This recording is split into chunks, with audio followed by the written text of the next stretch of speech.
자, 오늘 말씀은요, 1절입니다. 다 같이 보겠습니다. 시작. 레위 사람 제사장과 레위의 온 지파는 이스라엘 중에 분깃도 없고 기업도 없을지니 그들은 여호와의 황제물과 그 기업을 먹을 것이다. 자, 제사장 얘기를 하는데요. 자, 이스라엘은 젖밥꿀이 흐르는 땅에 사는 축복의 백성이에요. 그럼 축복의 백성이라고 그러면 반드시 뭐가 필요한가 하면 하나님이 복을 주시는데 지도자들을 통해서 복을 주셔요. 그 지도자가 뭔가 하면 하나님 말씀을 해설하는 선지자가 있어야 돼. 그리고 또 왕, 나라를 보존해가지고 안전하게 지켜줄 수 있는 왕이 있어야 돼요. 그리고 또 제사장이 있어야 돼요. 제사장이 있어야 돼요. 그 재판관이 있어야 돼요. 법적인 시비가 붙으면 판결을 잘해야 돼요. 그래서 오늘 제사장이 있는데 제사장이 역할을 잘하게 되면 이스라엘 백성들은 복을 받는 백성이에요. 제사장이 역할을 잘 못하게 되면 그 축복이 이렇게 사라지고 또 훼손이 많이 되죠. 자, 그래서 제사장. 자, 제사장은 누가 하냐면 레위 지파가 감당을 하죠. 자, 이스라엘은 12지파죠. 자, 그 중에서 레위 지파가 제사장을 돼요. 그러면 제사장 레위인하고 일반 레위인은 구분이 되는데요. 그 아론이라고 하는 제사장, 아론의 후손은 제사장의 일을 합니다. 레위 지파 중에서.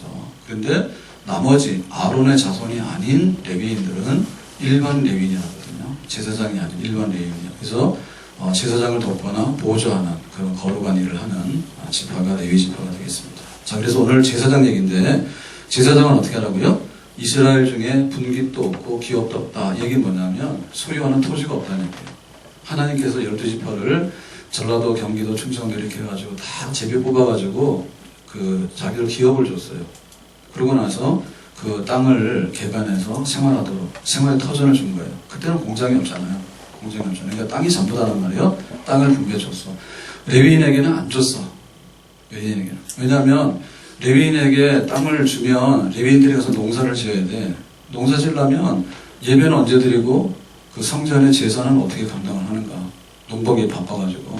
그러니까는 그 레위인은 기업이 없다는 얘기는 먹고 살 길이 막연하다는 뜻이 아니라 그 땅을 개간해서 살아가는 다른 지파하고는 구별된 거룩한 섬김에 부름받은 지파로서 걱정 없이 살 수 있도록 배려할 테니까 너희들은 거룩한 일만 하라, 이런 뜻이 되겠죠.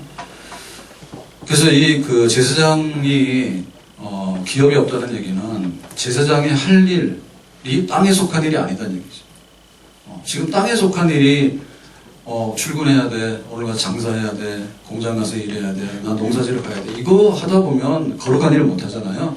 이 거룩한 일에 대한 우선순위예요. 거룩한 일에 섬김이 있어야 되는데 레위 지파가 뽑혔다지. 레위 지파 중에서도 제사장이 뽑힌 거예요.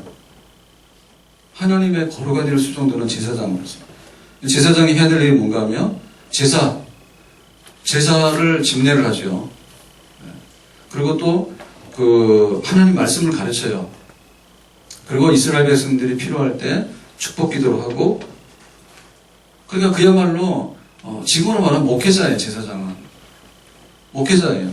정말 돌보고 보살피고 기도하고 가르치고 그리고 하나님 앞에 예배를 인도하고 이런 일을 핵심적으로 하는 것이 제사장이다. 제사장은 세상 걱정하지 마라. 하나님의 일에만 우선순위를 두고 전념하도록 해라. 나의 영원하신 기업 생명보다 귀하다. 나의 갈 길 다가도록 나와 동행하소서. 그러니까 한눈을 팔면 안 돼요. 세상적인 것에. 우리가 제사장의 부름이 있거든요.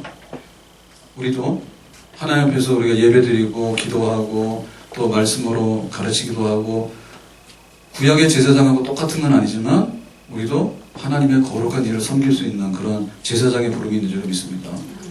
그러니까 우리의 기업이 뭐냐라고 할 때 우리는 세상에 무엇을 먹고 마시고 입을 것인가에 관해서 막 정신 다 팔려가지고 다니는 사람은 아니에요. 우리가 여세 동안 일하지만 주일날 나와서 하나님을 섬기잖아요. 그리고 여세 동안에 일하는 것도 목적은 돈 벌고 자식 키우고 그거 하기 위해서만 하는 게 아니고 하나님의 일을 하기 위해서 우리가 우리는 풀타임이 아니지만 이렇게 가서 일도 하고 그런 걸 하거든요. 그래서 하나님 섬기는 일은 우리가 풀타임이다. 나는 전업으로 하나님 섬기는다. 그렇게 생각해야 돼요. 아멘. 가정주부가 굉장히 귀하거든요. 그걸 뭐라 하냐면 전업주부를 하죠. 전업주부. 가정주부가 가정에 대해서 전문가고 전적으로 모든 것을 잘 감당하면 그 가정이 편안하고 그 가정이 잘 돼요. 그러니까는 그 형식은 전업주부인데 허구한 날 그냥 뭐 동네 다니고 쇼핑만 하고 말이야. 이렇게 되면은 그 가정에 주부의 자리가 비잖아요. 아내의 자리가 비고 어머니 자리 비잖아. 그렇게 하면 안 되죠.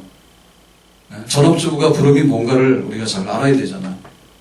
그래서 우리가 하나님 섬기는 일도 모든 이들이 제사장이 되면 좋겠지만 부득불 우리는 또 직장도 가정도 섬겨야 되기 때문에 그런 풀타임 교육자가 안 된다 하더라도 우리의 뜻과 정성만큼은 하나님 섬기는 것이 내 인생의 지구한 선이고 내 인생의 마지막 최종적인 목적이 된다. 그런 믿음을 가지고 신앙생활은 전업으로 하는, 신앙생활은 마음을 다하고 뜻을 다해서 정말 신앙생활이 내 본업이다라고 할 수 있는 그런 정신을 가지고 하나님을 섬겨야 될 줄로 믿습니다. 만약에 그 제사장들이 부실하잖아요. 그럼 어떻게 될까? 교회가 부실하고 목회자들이 부실하면 어떻게 될까요? 전부 다 우리 손해예요. 우리가 우리 가정의 제사장이에요. 우리가 셀을 섬기는데 셀의 제사장이야. 근데 우리가 그런 일에 영적 섬김과 영적 활동에 부실하게 되면 너의 영혼이 잘 돼야지 범사가 잘 되고 강건하다 했는데 영혼 잘 되는 일을 허술하게 하게 되면 나머지 모든 일도 허술하게 되고 나머지 모든 일들도 부실하게 돼서 하나님의 축복이 빠져나간다. 그렇게 믿습니다. 마음을 다하고 뜻을 다하고 정성을 다해서 하나님을 섬기라. 너희들이 세상 일에 얽매이지 말고 제사장은 제사장의 직무만 감당해라 라고 하는 명령이 우리에게 있다는 것을 기억하고 신앙제일주의로, 믿음제일주의로 신앙생활이 내 본업이다 그렇게 생각해서 하나님 섬기는 일에 앞장서야 될 줄로 믿습니다. 자, 3절 가서 보겠습니다. 3절입니다. 시작. 제사장이 백성에게서 받을 몫은 이러하니 곧 그 드리는 제물의 소나 양이나 그 앞다리와 구걸과 위라 이것을 제사장에게 줄 것이요. 자, 그렇다면 제사장은 세상적인 기업이나 땅이 없어요. 농사나 이런 활동이 없어요. 그러면 굶어 죽잖아요.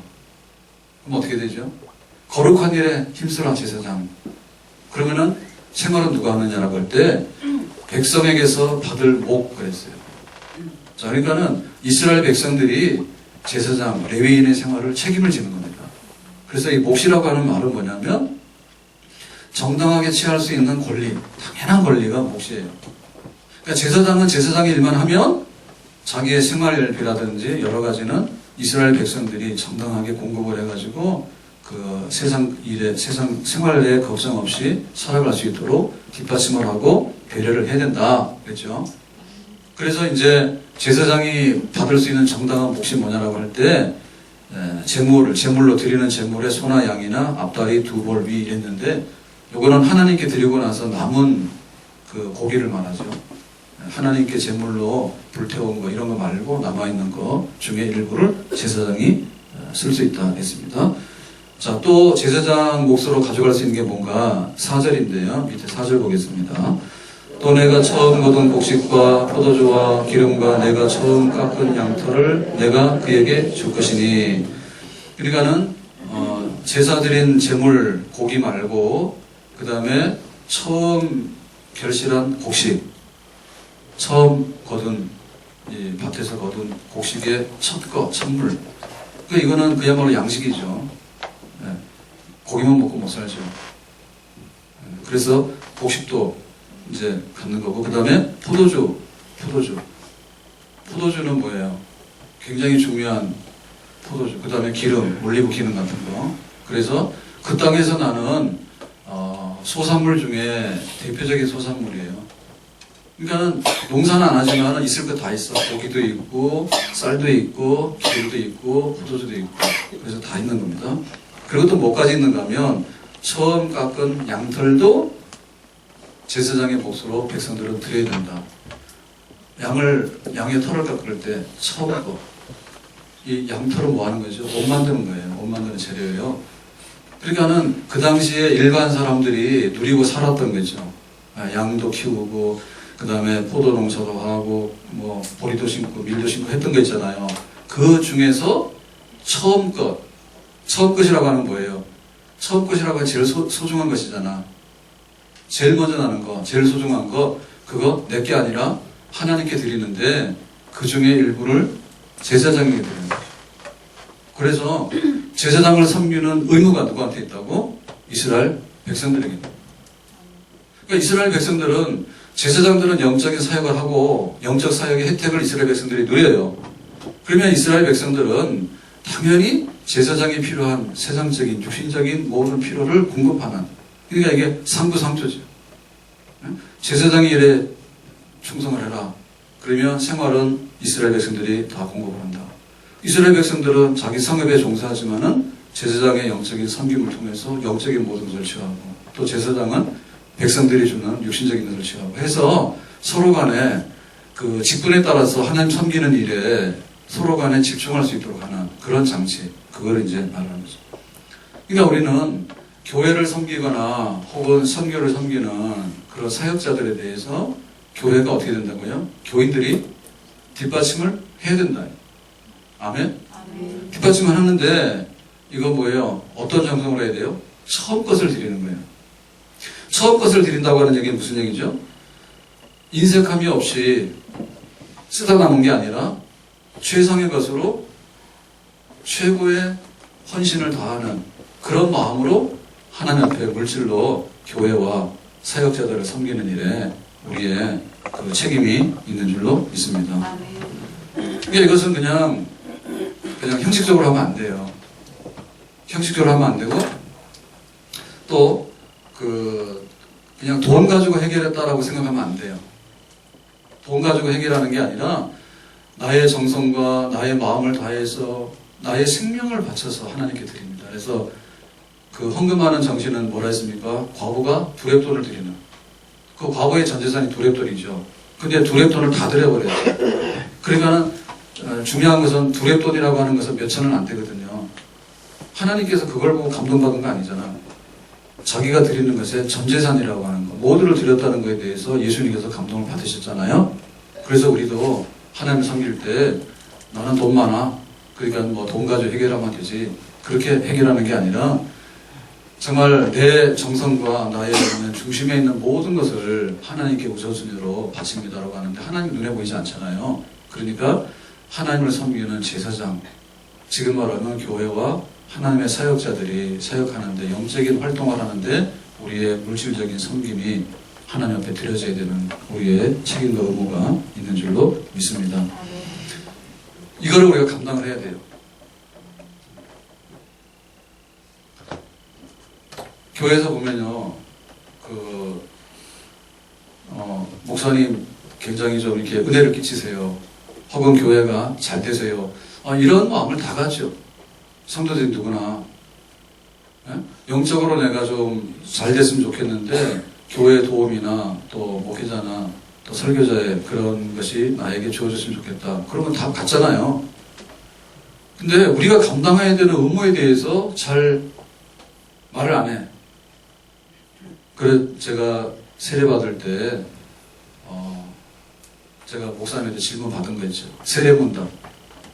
세례문답에 대해서 제가 몇 번 말씀드렸죠. 저는 그 주일날 11시에 세례를 받는데 제가 오전 10시에 불려갔어. 사택으로. 교회 안에 목사님 사택이 있었거든요. 그래서 갔어. 그래서 앉으라 이랬더니 뭐 물었어. 뭐 예수님 믿는 거 이런 거 물은 것 같아. 그래서 뭐 뭐라고 얘라고 대답했어. 그거에 대해서 별로 얘기를 안 하더라고. 그러고 나서는 세례를 받으면 교인이 뭘 해야 되냐 이래요. 그래서 그런 건 난 생각해 본 적이 없어요. 별로. 그랬는데 목사님 그러더라고. 답을 잘 못하니까 나중에 그래요. 교회 유리창 깨지면 어떻게 해야 되냐 그러더라고. 그것도 왜 답을 못했지. 갑자기 그런 얘기를 물으니까 세례문답 하는데 너무 교회 유리창이 나옵니까? 그랬더니 그래요. 예배가 바쁘니까 그런가 봐. 그러니까는 유리창 깨지면 유리 갖다 끼워야지 그러더라고. 누구 끼우냐 그 얘기지. 교인이 하는 거라 얘기야. 그래요. 그게 아주 굉장히 지금도 남아 있어요. 교인이 세례를 받으려고 하면 교회에 대해서 자기 권리도 있고 책임도 있는데, 권리는 예배도 참석하게 되고 뭐 직분도 받게 되고 투표도 하게 되고 은혜 받게 되고 다 받을 수 있는 거죠. 원래 교인 아니면 교회 못 들어옵니다. 네? 교인 아니면 교회 못 들어오는 거예요. 회원이기 때문에 들어오는 거예요. 근데 책임에 대해서는 잘 생각을 안 해요. 그거 자신 있으면 세례를 받으라고요. 내가 교회 회원이 됐으면 나의 권리가 있는 동시에 나의 책임도 있는데 그 책임을 내가 어떻게 감당할 것인가를 생각을 해라. 너무 일방통이에요. 내가 은혜를 받기 원하는데 어떻게 은혜가 주어지는가에 관해서 내 의무와 나의 기본을 생각을 안 하니까. 그래, 은혜 받으려고 하면 목사님이 위해서 기도해야 돼요. 은혜를 받으려고 목사님이 위해서 기도해야 돼. 그래야지 그 제대로 받아들이는 거예요. 위에서 기도를 안 하면 말이에요. TV에 나오는 목사님인데 그런 얘기. 그래가지고 어디서 은혜를 받냐고. 그리고 교회를 섬기면서 교회에 대한 애정이 있고 교회에 대한 자기 몫이 있는데 그걸 안 하면서 교회가 부흥되기 원하는데 어떻게 교회가 공중에 붕 뜹니까? 교회가 공중부양을 하냐고. 네? 우리 교회가 선교를 하기 원하는데 자기가 선교 언급은 안 하고 우리 교회 선교가 이루어지는가? 교회에 필요한 것들이 많아요. 이번에도 저 교회 정탑 교회 표시판 바꾸고 십자가 바꾸고 하는데 돈이 많이 들었어요. 생각보다 많이 들었어요. 손이 많이 가고 그게 비용이 많이 나더라고. 그랬는데 보면 좋아 그러는데 좋다고 생각 안 하는 분들 많은 것 같고 몰라. 근데 초등부 애들도 다 알아. 그러니까 어른이 좀 정신 차려야 돼. 근데 그런 걸 보면서 좋네 좋다 그러는데 그 좋다라는 얘기는 뭐예요? 거기에 비용이 들었다는 얘기지. 그거가 연상이 안 되면은 교회를 헛다니는 거예요. 그래서 우리의 믿음이 안 자라는 거예요. 내가 은혜를 받아야 되는데 제사장이 그 일을 하잖아. 그러니까는 하나님께서 말씀하시기를 제사장의 생활과 그 모든 제사에 대한 기반 모든 것들이 유지가 되도록 하고 목회 활동이 유지되도록 하는 그 책임이 기업이 있는 백성들의 책임이라고 해요. 기업이 있는 백성들의 책임이라. 이걸 안 하기 때문에 문제가 있어. 약해지는 거예요.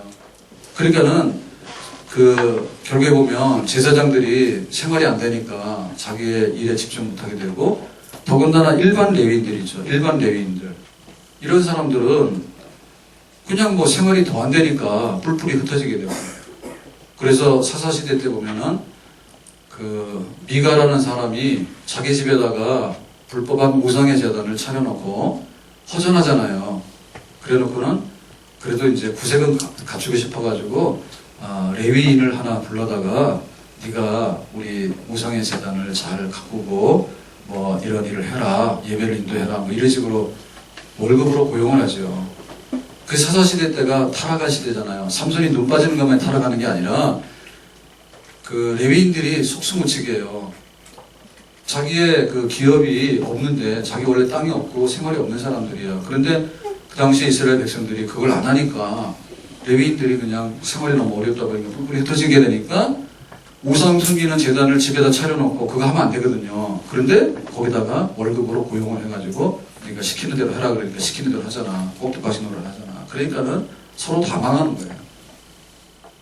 그래서 우리는 하나님 앞에서 은혜를 받고 내가 영적으로 잘 돼야 되겠다라고 생각하는 것이 있다면 또 한편에 있어서는 그렇게 하기 위해서는 기도해야 되겠고 우리의 물질도 교회와 선교사를 위해서 우리가 섬기는데 힘쓰는 그 자리에 우리가 다 참여해야 될 줄로 믿습니다. 자, 그렇다면은 여기 보면은 이제 첫 곡식하고 또 짐승하고 그다음에 제물 중에 일부를 이렇게 받잖아요. 자, 그러면 이만큼인데 이만큼이라고 하는 것은 서로 간에 어떤 의미가 있습니까? 네, 제사장의 입장에서 볼 때는요. 더 달라고 하면 안 돼. 자, 양의 털을 깎는데 처음 깎을 때 거는 제사장이 가져갔단 말이에요. 바쳤단 말이에요. 근데 두 번째 털을 깎는데 가가지고 제사장이 또 가가지고 그것도 내놔라. 곡식도 처음 추수한 것도 제사장이 가져갔어요. 바쳤어. 그랬더니 그 다음에 곡식도 또 가져가라. 이렇게 하면 안 되죠. 그러니까 제사장은 거기까지만 해라. 거기까지만 해라. 그리고 그 일반 백성들의 입장에서도 내가 하나님을 섬겨야 되는데 그러면은 막 10의 10을 다 바치도록 그렇게 해야 되느냐. 거기까지 부담은 갖지 마라. 거기까지 부담 갖지 말고 하나님께서 찬물과 제물로 드린 것 중에 일부분에 대해서는 제사장의 몫으로 바친 것으로 알고 자기는 거기까지 자기 책임을 다했다고 또한 자기는 거기까지만 책임을 감당한 것으로 만족하면 되겠죠. 그래서 그 기준을 정해준 거란 말이죠.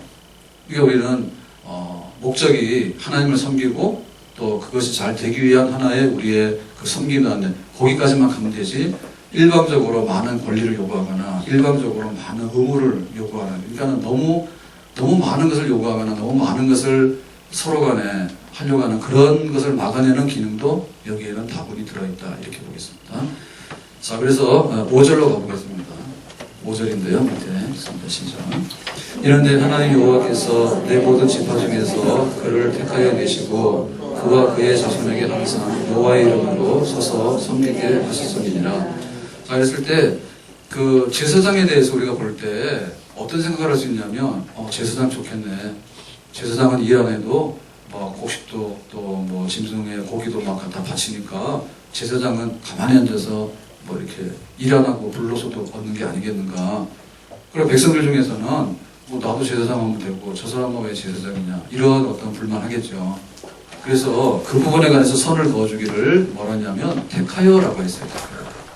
그러니까 이것은 하나님의 부르심이에요. 그러니까 하나님의 부르심이 제사장이면 제사장이 일을 해라. 그리고 하나님의 부르심이 나에게는 레위 지파의 아론의 자손 제사장이 아니면 그것으로 만족하고 내가 그 일에 섬기는 것으로 내 입장을 정리를 하도록 해라. 이래 됩니다. 근데 지금 우리가 이게 잘 안 되는 부분이 이런 부분이에요. 그 거룩한 있죠, 거룩한. 구별됐다고 하는 것을 우리가 배제시키고는 서로 간에 경계를 나눌 수가 없어. 서로 간에. 우리가 예를 들면 우리가 목회자가 됐는데 당신이 뭐냐라고 할 때 할 말이 없어요. 네? 왜 목회자고 나는 아니냐라고 할 때 할 말이 없다고. 그래서 이거를 두 가지 면에서 구분하는데 첫 번째는 뭐냐면 적어도 교회 절차상 거룩하게 구별됐다고 보는 거죠. 교회 절차상. 그 뭐냐면 교회에서 이론적으로 말하면 그거예요. 이론적으로 말하면 교회 여기 신실한 사람이 있는 거야. 신실한 사람이. 그러면 신실한 사람이 100에 하나, 1000에 하나겠지. 그러면 그 사람을 뽑아가지고 교회에서 추천하는 거예요. 앞으로 제사장이 되고 목회자가 됐으면 좋겠다라고 추천하면 그 추천에 의해 가지고 예를 들면 지금 같으면 신학교로 가는 거예요. 그러면 신학교에서 또 공부를 해. 졸업을 해. 그러면 또 이제 그 교단에서 또 목사 고시를 해요. 그래서 교회에서 뽑힌 사람을 위탁교육 시켜가지고 교육이 끝났다고 하는 검증을 해가지고 또 우리 교단 차원에서 목사로서의 소양이 있는가를 시험해서 그래가지고 이 절차를 밟아가지고 이렇게 해놨기 때문에 이제 표면적으로 보면 거룩한 절차를 밟은 거죠. 그러니까 우리가 그런 기준을 가지고 봐야 되지 좋을 때는 좋은데요. 막 시험에 들거나 또 예를 들면은 우리가 교회에다 헌금을 하고 이럴 때 보면은 내가 왜 헌금을 해야 돼? 교회에다가 이런 생각이 날 때 하나님의 부르심이 뭔가를 생각하라고. 나는 지금 직장 가서 일하는 직업이 있잖아요. 거기에 하나님 부르심이 있는 거잖아요. 그리고 내가 결혼했으면 나는 가정을 통해서 부르심이 있는 거예요. 근데 어떤 경우에는 독신으로 부른 경우도 있어. 그리고 이 사람은 취직이 안 돼서 신학교를 가는 게 아니라 취직이 안 돼서 신학교를 가는 게 아니라 하나님의 일을 하기 위해서 교회에서 불러다 뽑아가지고 위탁을 시켰단 말이에요. 그러니까 절차상에 거룩하다고 하는 표가 있기 때문에 그걸 인정을 해줘야 되죠. 교육자의 권위에 대해서. 아멘? 그러니까 지금 보면 우리가 평신도 시대다 이래가지고 어떨 때 보면은 그런 혼동하는 경우가 굉장히 많습니다. 열심히 해가지고 지금 막 설교를 몇 시간씩 해서 했는데 떠가서 그런 거예요. 아이고 재미없네요. 아니면 또 그게 그렇습니까? 이렇게 말하게 되면 도대체 뭐를 기준으로 이렇게 말해야 되는가 있어서 너무나 이게 거룩이 왜냐하면 TV에서 봤다는 거예요. TV에서 봤는데 재밌더라. 웃기더라. 혹은 누가 그러는데 그래 되더라 라고 얘기를 하니까 우리 장로교의 법이라든지 우리 장로교의 뭐 행정이라든지 이런 거 싹 무시하고 그냥 마구잡이로 얘기를 하게 되는 거예요. 그러니까 그 하나님께서 택하여 선택했다라고 하는 그런 기준을 우리가 생각 못하고 하다 보니까 이게 뒤섞여가지고 엉기게 되는 거예요. 그러니까는 교역자가 해야 될 일도 제대로 못하게 되고 내가 일반 교인으로서 교회를 섬겨야 되는 자기의 목도 잘 못하게 되고 어떨 때 가서는 설교를 평가하죠. 설교하는 사람은 하루 종일 했고 아니 하루 종일이 아니지. 설교를 하려고 하면 신학교 3년 하고 또 교회에서 계속 했기 때문에 저 같은 경우는 30년을 준비를 해서 지금 이렇게 설교를 하고 있는 거잖아요. 근데 와가지고 딱 보고서는 벌써 감으로 알아. 딱 이게 오늘 주보 딱 펴보면은 제사장이 이게 뭐래요? 구약인데 뭐래? 만약에 그런 식으로 하게 된다면 하나님의 택하심이라고 하는 기준이 어디서 우리가 인정되어지겠는가? 그리고 하나님의 택하심이라고 하는 것은 그런 외적인 것만이 아니고 사실 우리의 소명이에요. 하나님이 나를 목회자로 불렀다라고 하는 소명이 있기 때문에 그런 외적인 절차를 밟은 거야. 우리가 교인으로서 섬기는 데 있어서도요, 하나님께서 나를 믿는 자녀로 택했다는 그런 부르심이 있어요. 그런데 나는 풀타임 사역자라고 하는 부르심이 있다라고 생각하면 여기 있으면 안 되겠지. 내가 풀타임으로 하나님을 섬기는 사역자라고 생각 하나님 불렀으면 즉각 그 부름을 깨닫고 그 부름에 순종해서 자기도 직장 그만두고 가정일 그만두고 교회 일과 하나님의 선교를 위해서만 100% 나왔어야 되겠죠. 그러니까 제사장은 앉아서 고기를 먹었어? 제사장 앉아서 곡식을 받았어? 나는 열심히 일했는데 저 사람은 뭐야? 이런 경계를 혼동하는 일을 해서는 안 된다고 하는 것이 하나님의 택하심과 부르심이 뭔가에 대해서 우리가 정직하게 답을 하자. 아멘? 이 풀타임 사역자로 부름받았는데 사실은 열심히 안 하면 이것도 가짜입니다. 근데 우리가 일반 평신도로 부름을 받았을 때 평신도로 부름받은 거에 대해서 풀타임 사역자를 인정 안 하고 나도 저만큼만 하는데 라고 하는 생각도 잘못하면 왜? 잘못될 수 있는 거죠.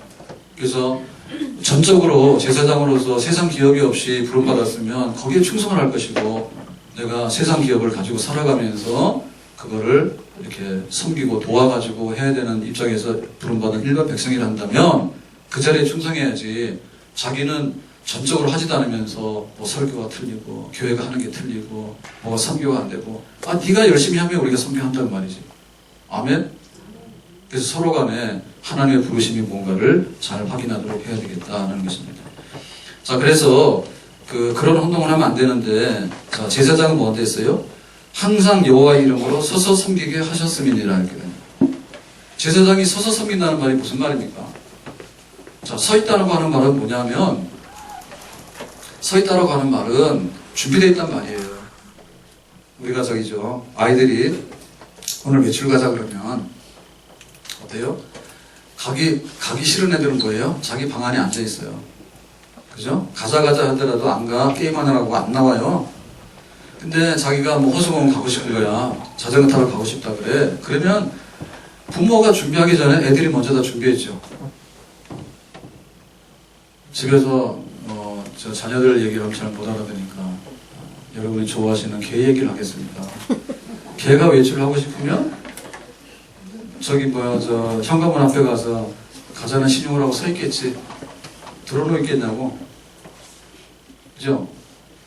서 있다는 얘기는 그거야. 준비가 돼서 뭔가를 막 명령만 내리시면 내가 뭔가를 할 수 있습니다라고 하는 이런 상태입니다. 순종하겠습니다. 하라는 대로 하겠습니다. 심부름하겠습니다.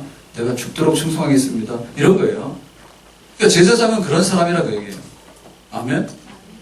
우리도 하나님 앞에 섬겨나갈 때 우리가 풀타임 사역자 같으면 더 합니다.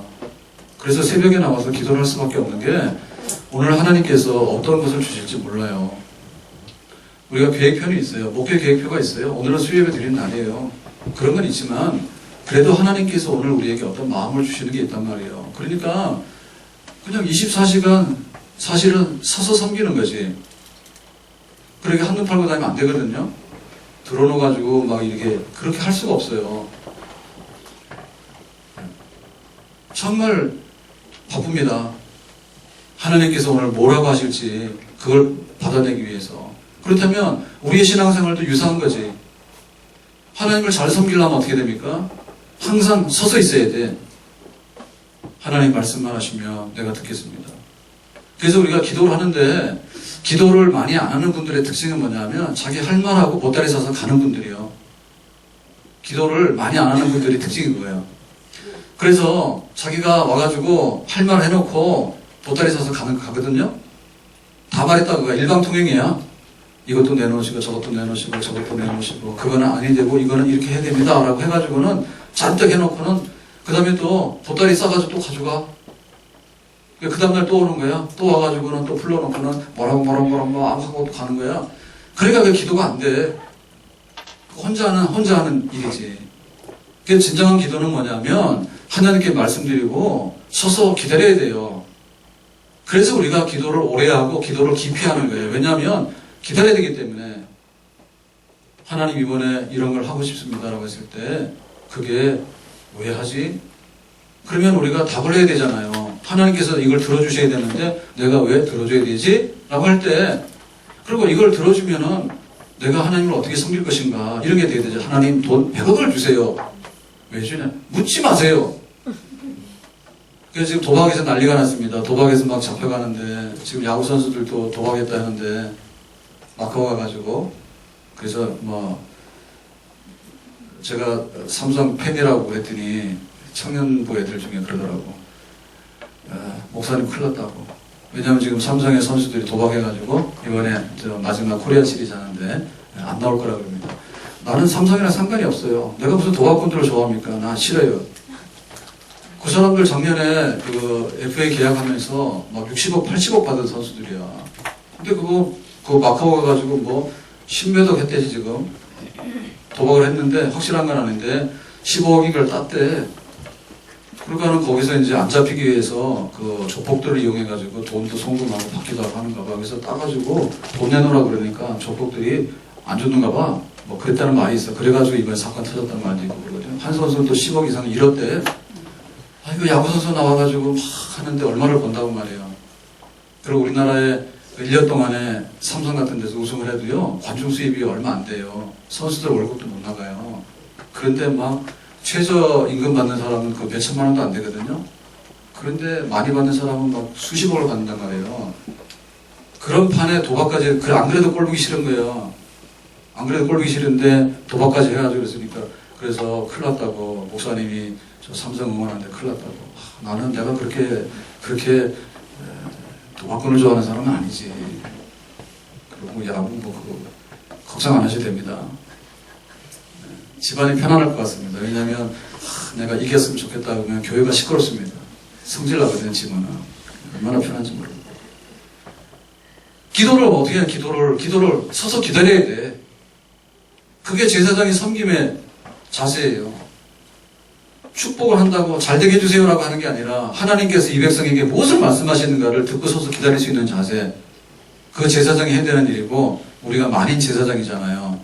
우리도 하나님을 섬길 수가 있는데 섬길 때 와가지고 정말 서서 기다리는 그런 심정으로 하나님 앞에 이 물질을 드리고 기다리고 기도를 드리고 기다리고 하나님께서 말씀하시길 기다리는 그런 깊이 있는 정말 하나님께 가까이 나가는 백성이 되기를 주의 이름으로 축원합니다. 자, 마지막으로 6절 말씀 봅니다. 다 같이 읽습니다. 이스라엘 온 땅 어떤 성읍에든지 거주하는 레위인이 간절한 소원이 있어 그가 사는 곳을 떠날지라도 여호와께서 택하신 곳에 이르면, 자, 이 말이 있는 겁니다. 지방에 있는 제사장, 레위인 중에서 지방에 있는 제사장, 예를 들면 우리 고양시에 있는 제사장이 어느 날 서울에 있는 그 예루살렘 성전의 제사장으로 가서 일을 하고 싶어, 그 얘기예요.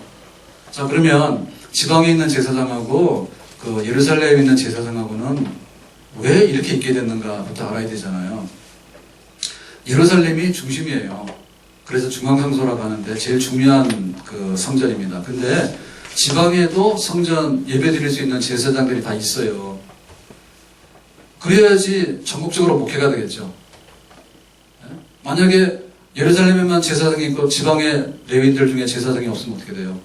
예배는 누가 드리고 말씀은 누가 가르치고 기도는 누가 합니까? 안 되죠. 이게 하나님 배려예요. 그러니까 전국에 다 흩었어. 자, 흩다 보면 예를 들면 나는 막 백령도나 울릉도에 있는 목회자야. 그런데 서울에 가서 막 동대문교회, 남대문교회 가가지고 한번 목회를 해보고 싶은 거야. 자, 이런 경우가 생기는 거예요. 그럴 때 뭐냐면 이게 그 이직이 가능하냐라고 할 때 가능하다는 뜻이에요.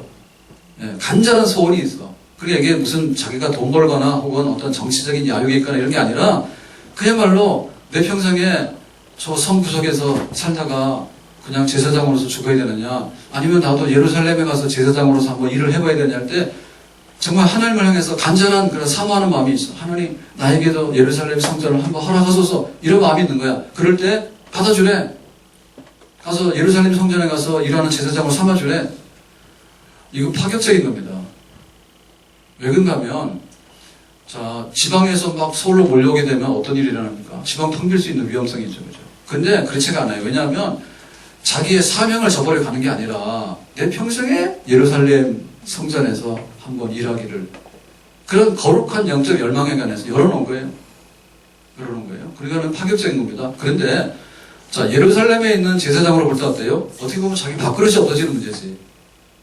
예루살렘에 있는 제사장으로 볼 때는 자기들이 100명인데 100명이 똘똘 뭉쳐서 죽어도 100, 살아도 100 이렇게 되면은 아무도 못 들어오잖아요. 여기에. 그럼 자기들은 굉장히 좋을 거 아니에요. 그런데 막 소원이 있어서 내 평생에 죽기 전에 예루살렘 성전을 그랬으면 들어온단 말이지. 근데 대우도 똑같이 해주래. 그러니까 뭡니까? 예루살렘 제사장으로 볼 때는 진입 장벽을 허는 거죠. 이것은 왜 그렇게 했는가 하면 예루살렘 제사장이 교권주의화되고 그걸 권력으로 삼고 우리가 굉장히 높고 지금 말하면 우리는 출세한 스타 목회자예요. 그러니까 우리 옆에 오지 말라고요. 지금 그런 입장이에요. 지금 교회들이 제일 위기는 뭐냐면 사실은 큰 교회 때문에 위기가 발생하는 거예요. 어떻게 보면 내부적으로 볼 때는. 네? 그러니까 결국에는 뭐냐면 들어오는 것을 막아내는 게 아니라 없는 것도 다 지금 이렇게 다 쓸어버리잖아요. 이렇게. 네? 그러니까 이거는 지금 반대거든요. 예루살렘에 있는 제사장이 자기의 기득권을 내려놓고 자기들이 권력이 있고 우리만 한다라고 하는 것이 아니라 누구든지 이 예루살렘 성전에 와서 섬기기 원하는 제사장은 진입을 허락한다 이런 얘기니까 자기의 기득권 이런 걸 내려놓고 말하자면 그런 거죠. 교회가 10,000명이 모이면 1,000명 되는 교회를 쪼개주고 1,000명이 모이면 100명 되는 교회를 쪼개주고 이런 식으로 가면 어찌 보면 하나님께서 그런 식의 것을 원하는 거지. 여기 아무도 못 들어간다면 예루살렘 독점돼가지고 권력이 썩잖아요. 그러니까는 풀타임으로 제사 드리고 말씀 가르치고 국가의 중요한 것을 판단하고 이렇게 해야 되는데 그런 직무에 대해서 안 하겠지. 왜? 가만히 있어도 우리 거니까.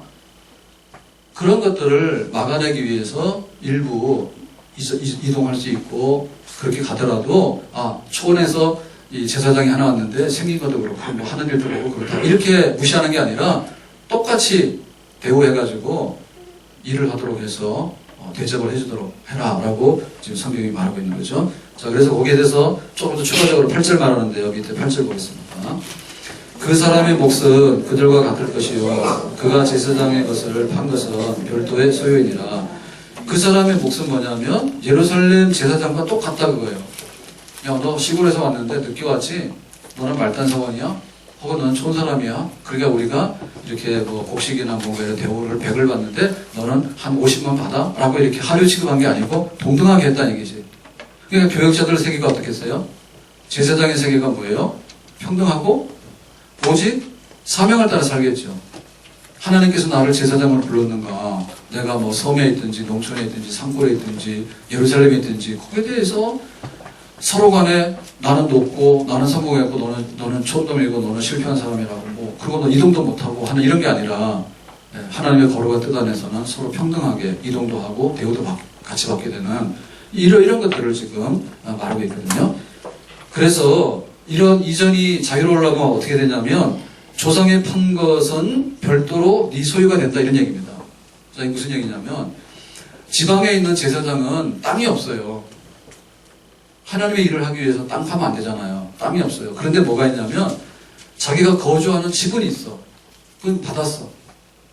그죠? 그리고 조상들이 물려준 어떠한 뭐 재산 같은 건 있을 수 있어요. 그러면 예루살렘에 가서 내가 예루살렘 제사장으로 일하고 싶다라고 했을 때 서울로 오게 되는데 집이고 재산이고를 다 놓고서 너 네 재산 없는 거야 라고 만약에 예루살렘 가라 그러면 누가 갈 사람이 있으면 너무나 큰 불이익이 당하잖아요. 그러니까 이 말이 그 말입니다. 네가 판 거, 집을 팔았다든지 혹은 TV 팔았다든지 자동차 팔았다든지 혹은 조상이 좀 물려준 어떤 그런 게 있다는 이런 거에 대해서는 하나도 손실 안 보고 예루살렘에 가더라도 네 것으로 보존될 수 있다 라고 보장을 해주는 거죠. 자, 오늘 우리는 이 제사장을 보면서요, 왜 적각불이 흐르는 땅이 될 수 있는가? 제사장이 살아있으면 적각불이 흐르는 땅이 될 수 있는 거예요. 예배드리고 말씀을 교육하고 기도하고 거룩한 백성을 양성할 수 있는. 아멘? 그렇게 하기 위해서 하나님께서는 이렇게 제사장을 세우는 목적이 이거고, 제사장 제도가 유지되려면 백성들이 뭘 해야 되고, 제사장과 제사장 사이에 이것이 순기능이 되려면 어떻게 돼야 되는 거에 대해서 말씀한 것을 우리가 제대로 깨닫고 귀히 여겨야 되겠죠. 아멘? 그래서 우리 교역자들을 보더라도요, 교회를 보더라도요, 우리가 하나님의 사명과 부르심을 따라서 우리가 이거 하고 있다 이렇게 봐야 되겠지, 이런 그 자본주의적인 방식으로 보면 안 된다 이게요. 예? 자본주의적인 방식으로 보면 안 된다고요. 교회가 크면 성공했고 교회가 작으면 실패했다. 일부 맞을 수도 있지만은 하나님께서 그렇게 안 보겠지. 만약에 하나님께서 그렇게 보면 작은 교회는 싹 쓸어버리겠지. 왜 하나님 뜻인데 왜 작은 교회를 놔두고 있어? 그죠? 뜻이 있으면 도시교회도 있는 거고, 뜻이 있으면 아니 백령도에도 교회가 있어야 되죠. 백령도는 교회가 엄청 많아요. 섬에도. 네? 그러니까는 예를 들면 농촌에서 목회하면은 촌놈이고 서울에 와 있으면은 도시 사람인가요? 목회자가 그런 게 어디 있어? 하나님의 부르심을 따라서 우리가 장소도 이동하는 거고 또 하나님께서 주시는 현장이 달라질 수 있는 것이지, 그 부분에 대해서 우리가 어떤 기득권을 가지고 혹은 세상적인 방식으로 이거는 성공이고 실패다. 지금 세상의 성공과 실패는 뭐냐면 돈과 권력이에요. 돈이 있으면 성공이고, 목사님 중에도 뭐 좋은 대접 받으면 성공이고 좀 부대접 받으면 실패냐? 그렇지 않죠. 그렇게 하고 있는 게 지금 잘못된 거거든요. 너무나 많은 것을 누리고 있는 부분이 잘못된 거예요. 그리고 너무나 못 누리고 있는 거예요. 예를 들면 목회를 하는데 10,000명을 목회하는 거하고 100명을 목회하는 거하고 하루 밥 3끼 먹는 게 무슨 차이가 있겠어요? 차이가 있어 없어요? 아니 100명을 목회하면은 죽 먹어야지 목회를 하는가? 똑같은 거죠. 그래서 그런 것을 없도록 해라. 그것이 바로 사역자들의 세계다이죠. 그렇지 못하다면 이거는 세상의 어떤 기준을 가지고 성공과 실패를 나누고, 이거는 존경할 뿐, 이거는 존경하지 않을 뿐, 이렇게 나누는 것은 너무 잘못된 거다. 우리 성도들의 입장에서도 그렇게 봐야 돼요. 우리 교회에서 말씀을 전하고 교회에서 기도해주는 목사님이 우리 목자고 하나님께서 선택해 주신 우리의 영적 그 삶의 현장으로 보고 서로를 소중히 여기는 그런 생활을 해야 될 줄로 믿습니다. 아멘. 아멘? 와서 은혜는 여기서 받고 월급 갖다 주는 건 남편인데, 코골고 주무신다고 여러분. 네. 월급 받아주는 건 남편인데 가가지고 누구지 저 배용준이 좋아가지고 말이에요. 배용준한테 가가지고 막 이거 후원금 보내고 그런 거 하면 안 되겠지. 미안합니다. 비유가 맞는지 모르지만 안 그래요? 왜 교회에 와서 우리가 발걸음 닿아가지고 우리 교회에 와서 예배를 드리고 교회를 섬기고 있는데 가가지고 딴 데 가서 다 좋다 그러고 뭐 하라고 그러면 딴 데 가서 후원하고 그런 걸 하냐고. 그렇게 할 수 없겠죠. 그런 태도가 뭐냐면 결국에는 악순환이 서로가 되는 거예요. 목회자도 제대로 일 안 하고 성도들도 한눈을 팔고 하다 보니까 서로 간에 안 좋은, 그리고 교역자들, 교회와 교회 사이도 마찬가지입니다. 교회와 교회 사이도 마찬가지고 교역자들과 교역자의 사이도 마찬가지인데 부름을 따라 죽도록 충성한다는 게 똑같은 거야. 일 안 하고 가져가려고 하면 안 되고요.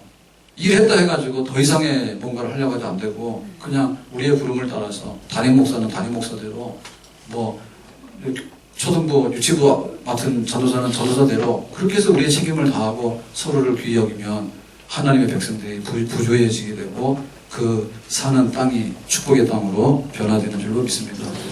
오늘 우리에게 잘 되는 비결이 뭐냐라고 했을 때 제사장, 바로 교회 사역장, 그리고 교회를 섬기는 우리 성도들, 우리가 잘 섬겨서 우리가 목회자로 잘해서 정말 우리의 하나님 주시는 축복이 우리에게 오래 유지된다 했는데 이거를 잘 이해하고 섬길 줄 아는 그런 교회, 그런 성도가 되기를 주님의 이름으로 축원합니다. 기도하겠습니다.